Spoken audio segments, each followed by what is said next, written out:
தினம்தோறும் விளக்கேற்ற நல்ல எண்ணெய் இதயம் நல்லெண்ணெய். சென்னை மக்களின் முக்கிய குடிநீர் ஆதாரமாக இருக்கும் செம்பரம்பாக்கம் ஏரி தற்போது கடுமையான மாசுக்குள்ளாகி வருகிறது. காஞ்சிபுரம் மாவட்டத்தில் அமைந்துள்ள இந்த ஏரி 364.5 கோடி கன அடி கொள்ளளவுடன் தமிழகத்தின் மிகப்பெரிய குடிநீர் ஆதாரங்களில் ஒன்றாக கருதப்படுகிறது. அடையாறு ஆற்றின் ஆதாரமாகவும் விளங்கும் இந்த ஏரி சென்னையின் குடிநீர் தேவையை பூர்த்தி செய்யும் முக்கிய பங்கு வகிக்கிறது. ஆனால் சமீப காலங்களில் ஏரிக்கு நீர் கொண்டு வரும் கால்வாய்கள் கழிவுநீர் கால்வாய்களாக மாறியுள்ளன.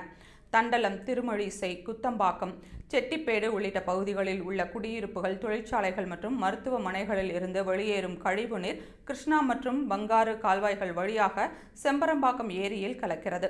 இதனால் குடிநீருக்காக பயன்படுத்தப்படும் ஏரி நீர் கடுமையாக மாசடைந்து வருகிறது.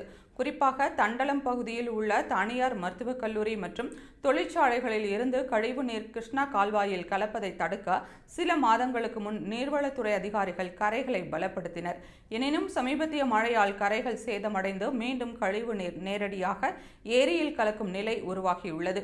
இதனால் ஏரி நீரின் தரம் பாதிக்கப்பட்டு பொதுமக்களின் சுகாதாரம் கேள்விக்குறியாகியுள்ளது. மேலும் மாசடைந்த நீரால் ஏரியில் உள்ள மீன்கள் இறக்கும் அபாயம் அதிகரித்து மீன்வளம் சார்ந்த மக்களின் வாழ்வாதாரமும் பாதிக்கப்படும் நிலை உருவாகியுள்ளது.